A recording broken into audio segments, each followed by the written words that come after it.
Hello Netrunners, and welcome back to the next edition of Stampede City Grid. I'm your host, Justin. And I'm Keith.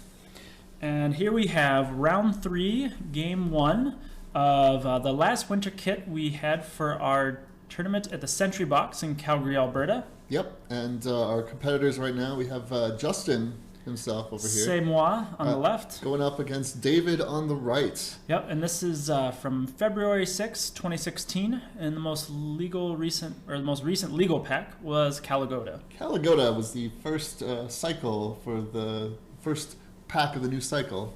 Yeah, so we'll, I don't know, Whizzard, and Titan Transnational we got. So Titan Transnational is every time you score an agenda, you put an agenda counter on it. Or a power counter. Agenda counter. Yep, it's an agenda counter. And Whizzard obviously gets 3 recurring credits each turn to trash stuff. Mm-hmm. The one and only. So with that said, these two IDs probably aren't going to benefit too much from what was in Caligoda. Right. You know, the big cards out of that were obviously you had Museum of History, probably the biggest one, then Moonba Temple. Moonba Temple. On the runner side, there was Mongoose and Run Amok I've seen play. Yep. So, and probably, maybe Run Amok, but probably not going to see too much of the new stuff. So, Wizard's just good all around. Yeah. Now it's interesting because in this matchup, I Titan Transnational. I will say this is a rush deck, and so I'm not going to be building lots of remotes. And so obviously I do have stuff to trash, but it's not going to be quite as juicy in terms of targets as say playing like NEH or Gagarin or other more horizontal IDs or even HB. Yep. That's the thing, that everyone has at least 1 or 2 assets that they want to hold on to. Mm-hmm. Any good corporation will call upon the help of the executive, Jackson Howard, help deal with a lot of their restructuring. Yeah, our Lord and Savior. Yes, yep. Praise be unto him. Bringing a little edutainment to the masses. Edutainment for everyone. All right, so wishing good luck to your opponents, and let's start with the mandatory draw. Yeah, and just a disclaimer, for all the elitists out there, I apologize, that is my cred count on that giant green die on my ID. So it's big enough that my opponent never seems to have a problem with reading it, but if you can't, as a viewer, completely understand, we'll keep track of things for you. Thankfully, David is much more plebeian about his cred count. You got to keep track of your green. Yeah, green for green. Ice and... what was the operation there? Was that just another hedge fund? That was a hedge fund, okay. And an ice and a draw was my first turn. The street peddler put down. Yeah, so I'm not expecting Siphon out of Whizzard. So I mean, sometimes Anarch, you could run into Wanton or Siphon, but I find a lot of Whizzard builds tend not to threaten HQ too much. Right.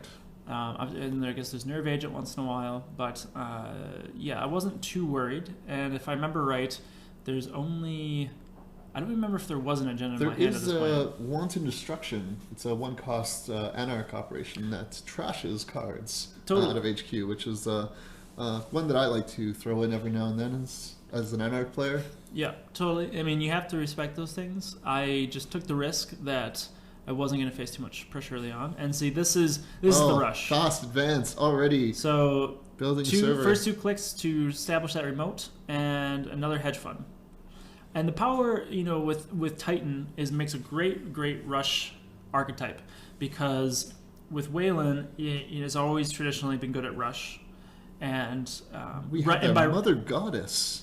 Yes, so this was some last minute tech I was running where this is great in rush, where if you get a Mother Goddess early, there's really outside of Faust, and oh wow, Inside Jobs. Right off the bat. Yeah, just whipped it out. Yes. couldn't play soon enough.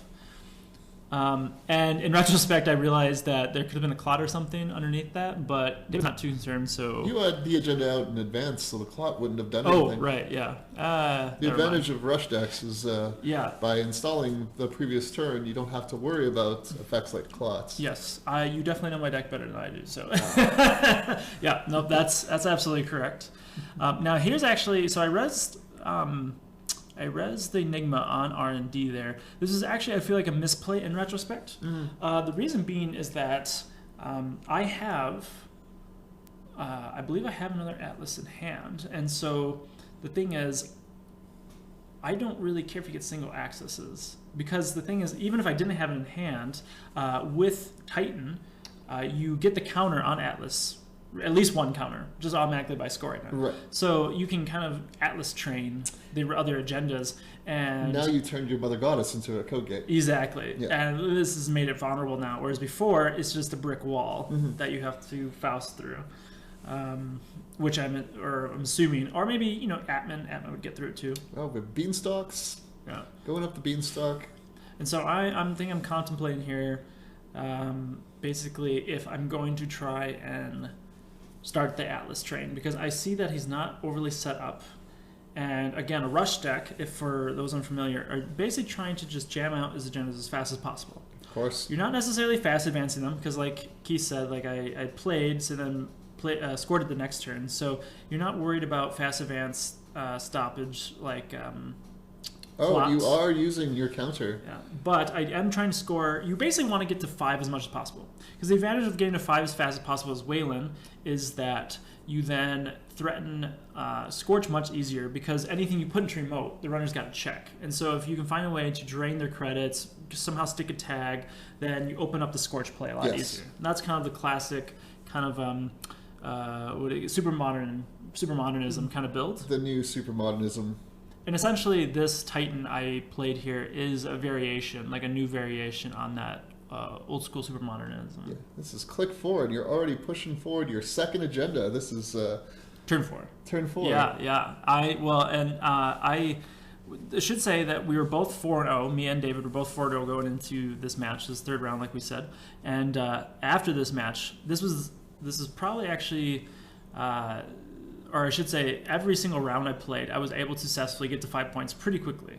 5 or 6 points. Like the rush really did work, and partially it's because, you see, I've got beanstalks, I've got hedge funds, I also have restructure. Mark EL is a little kind of boutique luxury econ card there, specific for Titan. Yeah, beanstalk royalties is still a core set card, but it still does have its place in a lot of rush style decks, because it is just one time 3 credits, and you can trigger that from 0. Definitely, it's great. It's great account siphon recovery. Yes. That's the big thing for it. And if anyone knows anything about the history of super modernism decks, there's a couple kind of surprises in this where I need to have at least a certain minimum amount of creds in order to trigger them. And so it's always important to sort of, I don't need tons of money, I just need enough money. Right, exactly. And there we have the second Atlas down. Mm-hmm. We are at 4 points. Okay. So Earthrise Hotel. David is just trying to build up his board state, basically. Mm-hmm. Whizzard is a gamer, but he does like to spend a little bit of money on the luxuries, like staying at the Earthrise Hotel. You know, he mostly sticks to video games, but every time and then, he likes to build his board state. So he's got the turntable out, and he's got. But he's still not over and above talking to street peddlers either. He plays both sides. He seems pretty friendly. Yeah. Like he's just willing to. He's a man of the people. Exactly. Yeah. Mm-hmm. So David is faced with a tough choice here. That the Atlas train has just been moving constantly forward. And again, he does have a mimic in the bin with the clone chip out, but no sentries in sight yet. And we don't know what's under that street peddler. He does have 9 credits, so whatever he draws into, he can play out. So my thought process at this point was basically... when's he going to bring out Force of Nature to break your code gates? Yeah, exactly. Yes. And I was definitely worried about Torch. Yes. Torch was a big one, but in any case, basically that was my idea, is that I was trying to push my luck. So I got to a GFI there, Global Food Initiative. Interesting. Now, the thing is, you'll notice in my archives that I have the Shattered Remains there that he trashed off of R&D. Or was it HQ? It doesn't matter. And so he knows one of the tricks I have is that I try to play around with it, where at the rush is that for runners who can get into that remote, you want to be able to throw it in there. Or get in there as much as possible. So the Shadow Remains is there for both to basically throw off runners who are very aggressive, as well as open up the Scorch threat when Plascrete has gone down. Oh, look at this. He has Net Ready Eyes. It's a Shaper hardware that lets him boost the strength of one of his Icebreakers by 1. But installing them, unfortunately, he has to take 2 net damage. Yep. Unfortunately, he hit the I've Had Worse, which drew him up to 3 cards, and that Yep, so that he got him through. He got the GFI. So I was trying to go for a cheeky, quick win there. But he gets the Yogg down with the Net Ready Eyes and gets through the Mother Goddess. And this is where the Enigma res came back to haunt me. Because if that Enigma wasn't resed, that would have been a win right there. So I realized, I think at this point in the game, this is when I realized that the Enigma res was a mistake. I was just a little hasty because normally you do want to res that Enigma early on and stop that and plug the R&D hole, especially it's counterintuitive. Well, yeah, especially because against Anarch, you're always afraid of the medium deep roll if you don't have something resed. But now I'm thinking it's all right. It's still 4-2. The Mother Goddess isn't going to do anything now. He's literally turned off all the ice that you had in front of you. Yeah. So at this point. If you overwrite the Enigma, though, that turns your Mother Goddess back on. That might have been a good play. Yeah. Just overwrite Enigma with a face down piece of ice. You're totally right. I think at this point I realized that the Enigma was a huge liability because the Mother Goddess could be still useful if I just take the Code Gaze off the board. Exactly. But I'm digging a little bit deeper, probably looking for some more options with ice. Yep. There it goes. Pitching the Enigma. And our HQ has been wide open. But like I said, he hasn't really been pressuring it. Just content in building his board state, running remote as needed.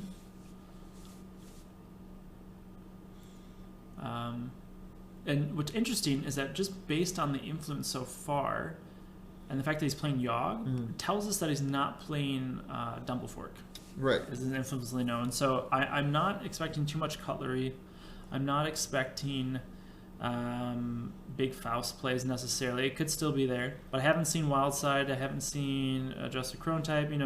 Kind of all the standard cards you expect in that sort of build. And to be honest, Whizzard has not been able to take advantage of his ability. Those 3 recurring credits have not actually come into play, as Shadow Remains is a 0-cost trash. Yeah, so as like I said in the beginning of the game, is that Whizzard normally, you want to be able to get use of those credits, because the more you can kind of run, the more you get to use them. I find with a lot of Anarchs is that they kind of have a they're kind of a medium between a medium, yes, yeah,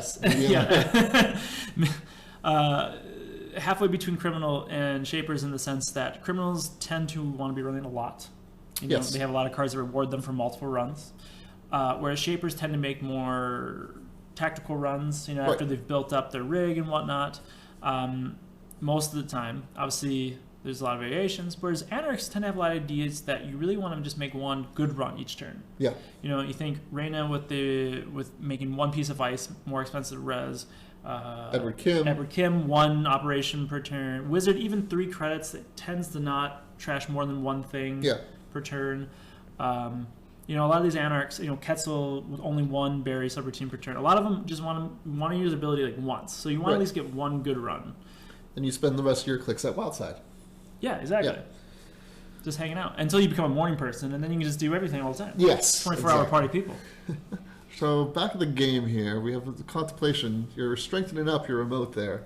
I feel like you're going to try to throw out an agenda, get another agenda going. It's quite possible. Yeah.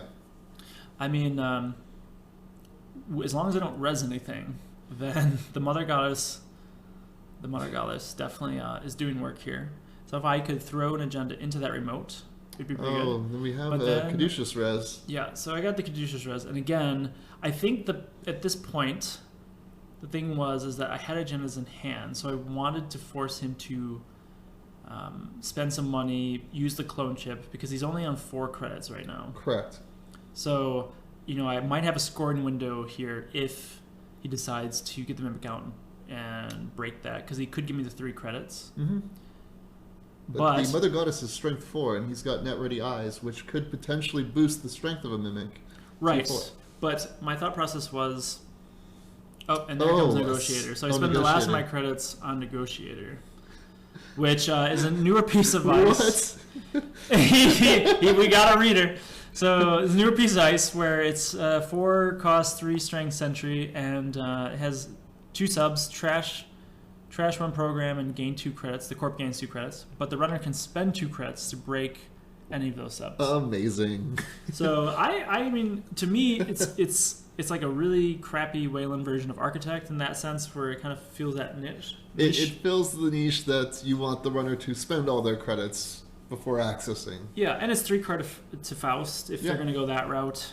So it's fairly taxing regardless. Obviously, Mimic is just 2 credits, but the same can be said of Architect. Oh yeah, the worst case is just the runner loses 2 and you gain 2, and that's still a good trade-off. Yeah. Now at this point, I'm pretty broke. I just clicked up for 3 credits there because I spent all my money raising my ice, and so I'm assuming I have agendas in hand. Otherwise, I don't think I would have cared that much if you ran HQ. The thing with rush decks, they tend to not have a lot of server defense built up because most of the time they just want to put that agenda in and then get it going right away. They don't try to defend large glacier servers. Yeah, and you see that in MBN rush decks where they just need a Sansa and one like a wraparound, and they can get the 5 points or 6 points even very quickly. All right, so what? I just burst out a hostile there, so my money's back up, but he does get a bad pub. And again, I'm assuming there's no clot on that Street Peddler, else he would have played it, presumably. And there's not one in the bin, we know. Otherwise, he would have clone chipped. You have to slot the clot. You gotta slot the clot. With Anarch, I know some Anarch builds don't slot it if they're not playing Clune Chip, which I think is fair. I think it's best out of Shaper, especially because Shaper's it's best out of Noise. Well, yeah, Noise is kind of auto-include. Yes, just exactly. At worst, it's a mill and Shaper and like a also. net 1 credit with Aesop. Yeah. But yeah, Shaper, you tend to find the most just because you can get it with SMC and then recruit with Clone Chip. Absolutely. Plus, with Shapers, on average, having longer build-up times for the rig. Yep. Then, gives them the ability to slow the corporation down. Exactly. Keep them guessing. Are they going to bring out the clot this turn? Yeah. So David's put down some more econ here. He's got some daily cast and liberated. We have another thing in that server. Is it an agenda? Is it an asset? Is it Shattered Remains? Who knows? Who knows? So at this point, I'm pretty sure I'm just trying to bait out a run. I can't remember what I put in there. But Corroder is out without a barrier in sight. No, but he doesn't know what that unres piece of ice is. Yeah. So it could be anything, and if it was a barrier, then Mother Goddess would also gain the barrier subroutine or subtype. And so I think David's basically siding with it to run the remote, because this is the thing. I'm at 5 points, so if he doesn't run it and it's an agenda, it's over. But I think he knows that I know that, and then he knows that. So there's one more Atlas in that deck somewhere. Yeah. So I think at this point, the psychological effect of going, is he baiting out a run? David's thinking that about me. That's what I'm guessing. Yeah, once that 2-3 neutral agenda comes out, merger, that's just going to turn Titan on like so hard. Oh, I think that's going to basically make them be able to search out 2-3s forever. Oh, it's gonna turn a lot of things. Yeah. It's gonna be another 3-2 for any fast advanced deck, HB, NBN, or otherwise. It's gonna be great for Wayland Rush. It's even good for Jinteki. Replace your brain trust. I'd still rather have the brain trust over the runner getting an additional point, but... Oh, I guess, sorry. Yeah, you're right. It should be in addition to brain trust. In addition to brain trust, yes. So that way you don't have to run some janky... So we have another negotiator out front. Yeah, so it was just a Markiel. So nothing but sentries for days, but he can break through, with the net ready ice, he can break through all these sentries, since the Mother Goddess is also considered a sentry at this point. Trash it for some extra creds. Yeah. Leaving him with 10 remaining. Or, no? 11. Yeah. Shove him around. So he's, liberating up there. And he does have the bad pub as well. Yes. So that definitely helps. So the creds are fairly equal at this point. And I think in my head, I'm thinking, okay, I need to secure this remote. Because I am not going to get anything else. He's got all his breakers out now. And I'm also wondering, so he hasn't played a Plascrete yet. He probably has I've Had Worse, but I'm also still thinking, the main thing is I want money, because either that's going to lead to more ice on a remote, or it's going to help set up a kill. Oh, you have kill in this deck too. Of course. I mean, you can't run Super Rondas without a bit of kill. You got to have a backup plan. There's always plan B. Yeah, if Rush Hour turns into Rush Week. So the servers are collapsing now. Mother Goddess is getting overwritten. Right. We have a new piece of ice out in front. Now, why the override on Mother Goddess? I think for two reasons. One, to save a credit for that install. Yep. And the other reason being is that with the net ready eyes, is that he could break it for 1 credit with Mimic. Versus the 2 for your Negotiator. Yeah. Well, and I mean, that's all he needs, right? That's fair. In retrospect, that might have been a mistake because it still would have been attacks, and in the sense that if he can only use net ready eyes on 1 breaker. Correct. Yeah, it forces that being the breaker. Yeah. So I think, we'll see, but that quite possibly might have been a misplay for sure. And so he gets out. Now this is not what I wanted to see. This is terrible for me. He gets out a Utopia Shard, which is the runner resource where if you get it out, which you can either pay 7 creds or run HQ and install it for free instead of accessing, but you can trash it at any point to force the corp to discard 2 cards at random. And this is terrible because obviously with having kill in my deck, if I do try to kill, he could possibly just force me to pitch them instead. Alright, so I res a toll booth. Okay. Now, I don't remember which breaker he selected net ready eyes for. But in any case... The Yogg would not be strong enough. Yeah. But then he pops down an Ice Carver! Oh, dear. Just gonna slice... Now you can just slice through that toll booth. He still has to pay the 3 creds. Yep. But, toll booth...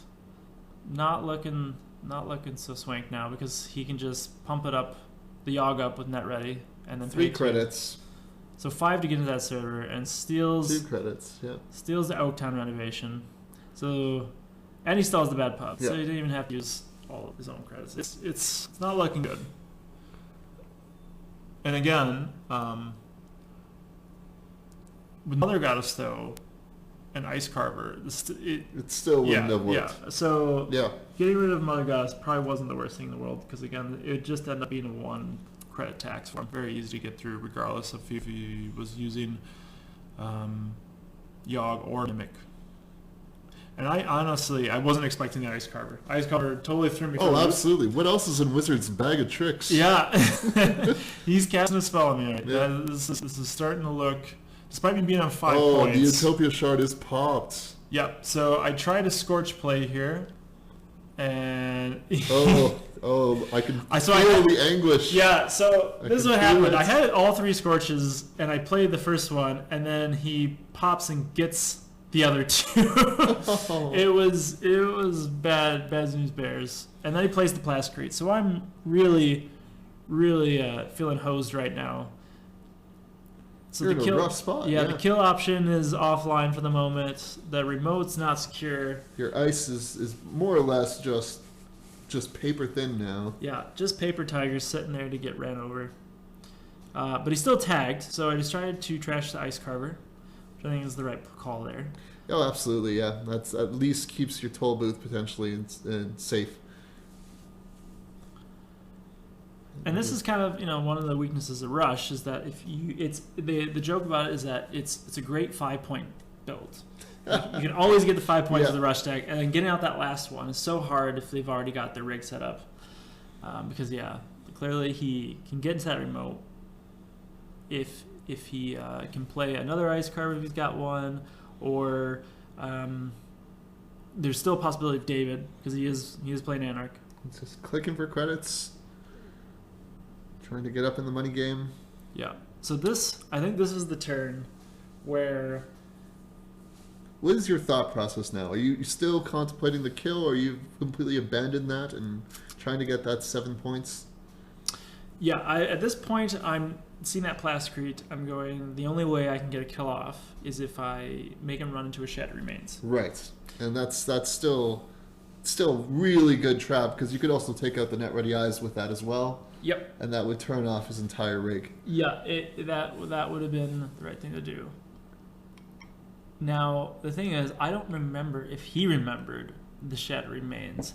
And I checked his heap a minute ago, but well, we'll see what happens here.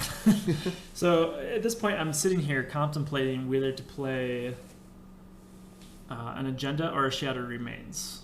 Now, the choice is kind of obvious in retrospect, but I'm looking through his heap, seeing when he could clone chip out, see what kind of tricks he could pull out of his sleeve, and decide to well, take it back.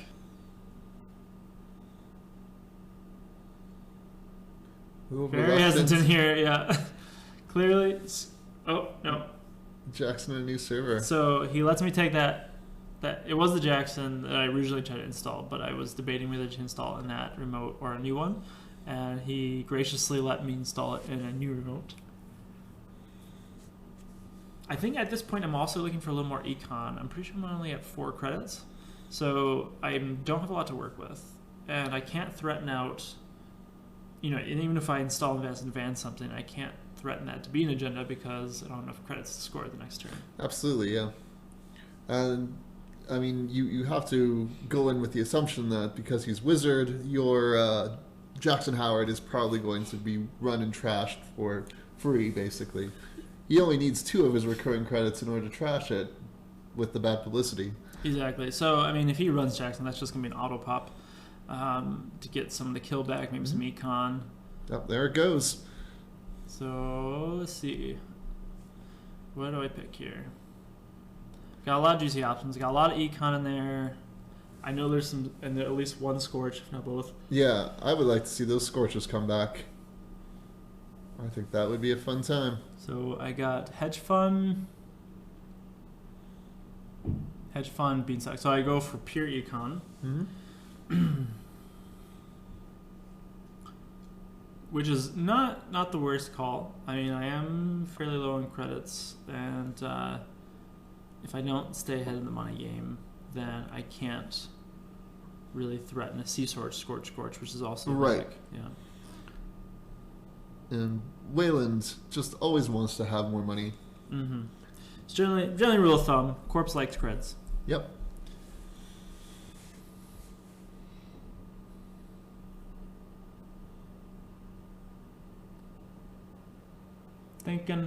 Thinking away, and yeah. So I think the thing is I know this build of his of Wizards is it seems based on Stephen Woolley's famous Wizard build from last year. Stephen Woolley, like the Team original, Covenant. Yes, of Team Covenant fame, the one and only, and that was the original Looking for Job build where he had Atmans and Net Ready Eyes and the Anarch's Breaker Suite. And Whatever happened to Atman? I don't see that around anymore. Well, once Doublefort came into town, it kind of, you just Faust through everything and David through everything, and you don't even need an Atman. Like, what's the point? What's the point of Atman when they have no ice? That's true. You make a very, very valid point. Yeah, but clearly, even in this day and age of Doublefort, this Wizard deck's doing work, and it's showing its stuff right here. I still think it's a very viable build. All right, the clone chip is gone. And so I totally missed. So this is the thing. I totally missed that he had the David in the heap. Totally forgot about this because I was like, oh, without the ice carver, how is he going to get through Toll Booth?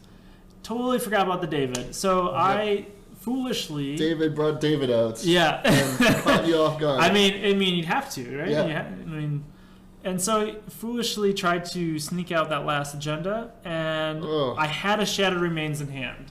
I should have played the Shattered Remains. I would have nailed his Net Ready Eyes and his Plascrete, and that probably would have been game over. And now at this point, the only way I can see myself winning is scoring the last 2 hostiles. It is 6-5. Yeah, because now, I mean, I could get him to run again on a Shattered Remains. But it's going to be tough. Because he sees 2 GFIs. I could have a third one in the deck. And there's also a third Atlas in the deck. Yeah. So I could even just install an advancing once. Could still threaten to blow up the Plascrete and open up a kill, assuming he's only got one in the deck. Oh, and then icing up the centrals. Batten down the hatches. Wizard's coming through the door. So that was such a huge misplay, and so now I'm a little on tilt. I'm trying to not sweat it too much because I still have outs, but I definitely at this point realized that it had a Job moment, and I made a huge mistake. The biggest little mistake of your life. Yeah.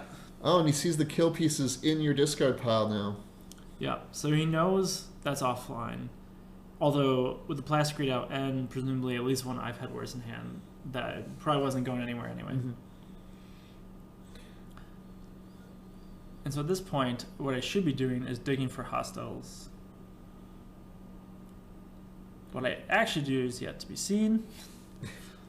Hostile Takeover is the 1/2 Wayland agenda that gives the corporation 7 credits, but also a bad publicity when scored. It's a 1/2, and it's just money. It's money. It's good money. So, Jackson Howard. So I'm digging this, and this is what I think I should be doing. And see, in this case, I would have totally put Jackson Howard in that server because you want to lure out those David counters. Yeah, that's a very valid point. Yep. In retrospect, I do not know why I did not do that. Yeah. Yep, that's a very valid point. That was definitely a misplay there. So I think at this point I'm deciding whether to get more econ or to get the kill back. So nope, just go for econ.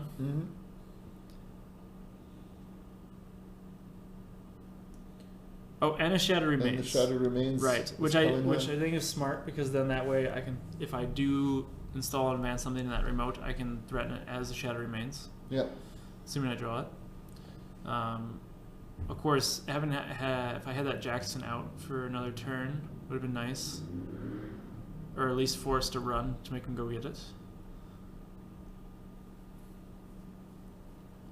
And so at this point... Do you suspect a quest completed to get in? You know, I never expect quest completed. But you never know. You never know. He could pull it off. I mean, if anyone's going to do it, it's going to be Whizzard. Yep.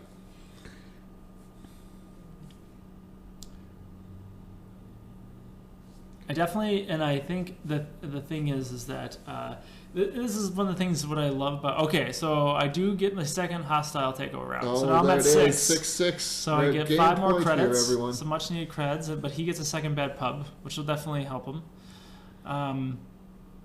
You're rolling in money now. Yeah. So at this point, and the thing is, if you look at my deck, there's not a lot left.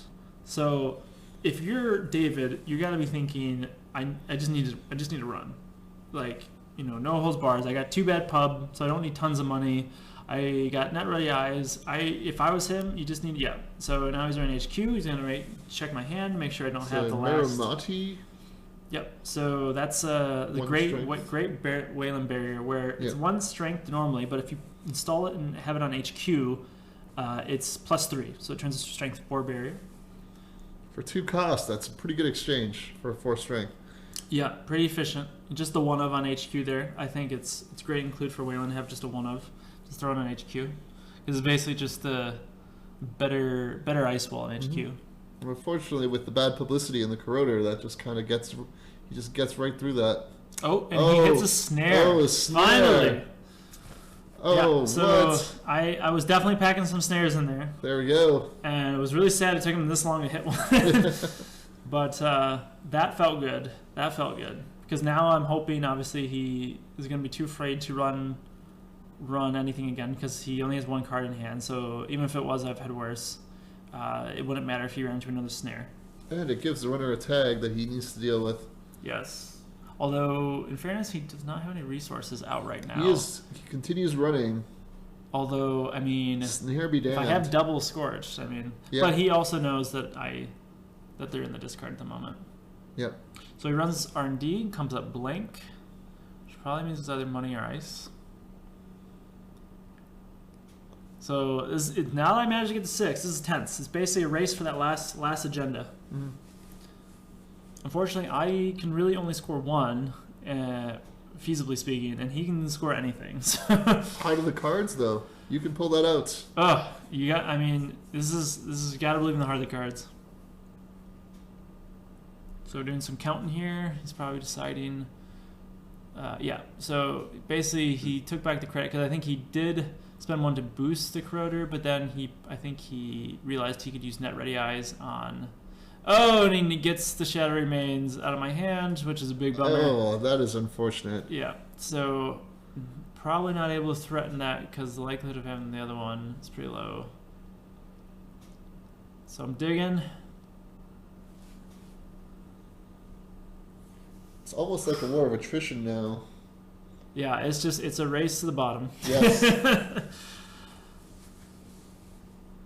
And, the board states, I have no incentive to really play any more ice. Just going to play hedge fund there, which thankfully my econ's been pretty steady this game. But thanks to our Lord and Savior Jackson Howard. Yeah, it's just been able to shuffle all those back in. I was going to say his econ hasn't been quite as flowing, but now that he has 2 bad pub. His runs are more or less free. Yes, and runs R&D. He reads another card. Who knows? Fortunately, not a snare. And see, yeah, this is the thing. If I could have got another turn out of that Jackson, even to say like he runs into a snare, and then I'm able to shuffle that back in R&D. Yes. Way more threatening. So yeah, I definitely think you were right call on not installing that in the right remote earlier. Yeah. Coming up, blank on HQ. Can we get quest completed? Now at this point, I'm pretty sure I have an agenda in hand. And he snipes my last Jackson. Oh no! My heart just sinks. I'm just calling to it. Turn around, bright eyes. Just heartbroken. It's breaking through everything you had. So credit up here.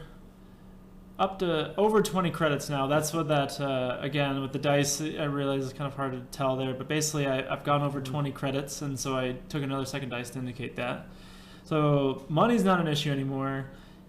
Losing that Jackson was it was devastating. Those are all your toys, everything you needed. Not only does not let me dig, but now I can't shuffle in my Shadow Remains and Snares back, which is what I was aiming to do next turn.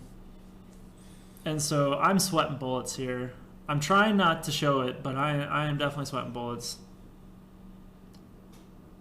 So at this point, I have a lot of money, so I just decide to ice up. And in retrospect, it might have been a better idea to dig more. Yeah. At the very least, I don't think that ice on the remote's going to do much.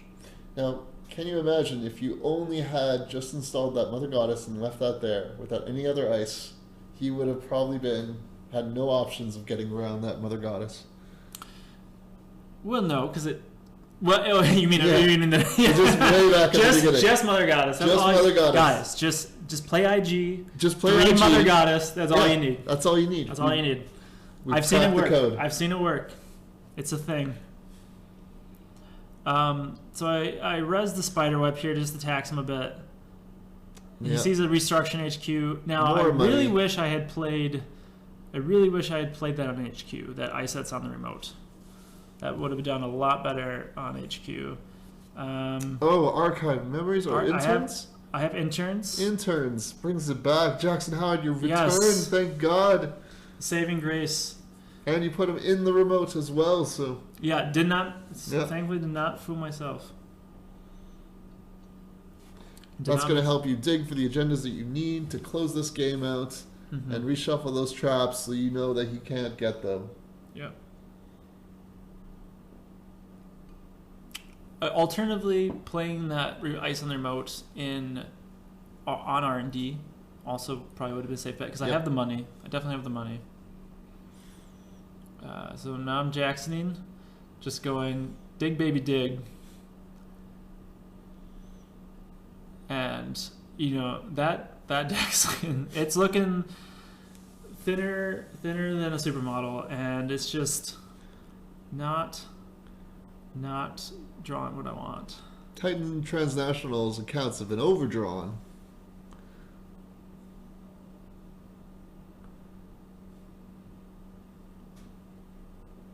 So what's your play for this last point? Just digging for the last hostile takeover? That's really all I got. I definitely can't kill him at this point.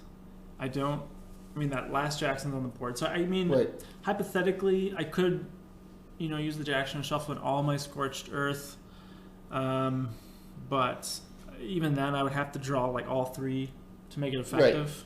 Right. And because, I mean, he's floating that tag, but he could easily just get rid of it whenever. So I'd have to, that's the problem, is that I'd have to Sea-Source and then Scorch, but that's not enough. I'd have to triple Scorch, so it means he already has to be tagged. So if I Jackson in the Scorch, he's just going to move that tag right away. Right. Now you iced up HQ. Does that? Do you recall if you found an agenda? Is that what's protecting now, or you're afraid of some other central pressure? That's for R&D.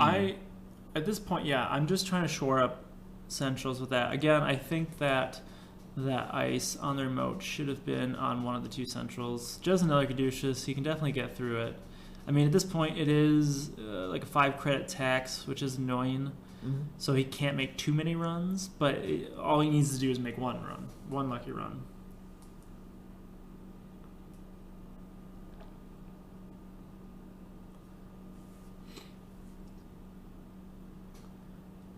Again, the core set breakers are doing a lot of work. They always do. Yeah. They always do. And what we got? And that's an agenda. There it is. He scores the last that was the 7 point agenda. Yep. And I'm going, where in the heck is that hostile? At the very bottom of the deck. Which, I mean, if I had shuffled Jackson or used Jackson to shuffle my deck, who knows what came up. But a really close game, 7-6. You never know. Down to the wire. You never know. But he sniped the one out of HQ and pulls out game 1. Very hard fought game. Very close game. He definitely played that well despite my misplays, and definitely was very, very tactical, very thorough once he had his rig set up and making sure to check centrals, make sure it couldn't sneak anything else out. Looks like Whizzard came out on top on this one. Yeah, and did not a Faust in sight. Not a Faust in sight. Well, we'll see how the next matchup goes. Yeah. Stay tuned. We're gonna have game 2 of this matchup. Thanks for watching. Yeah, and always be running. Always be running.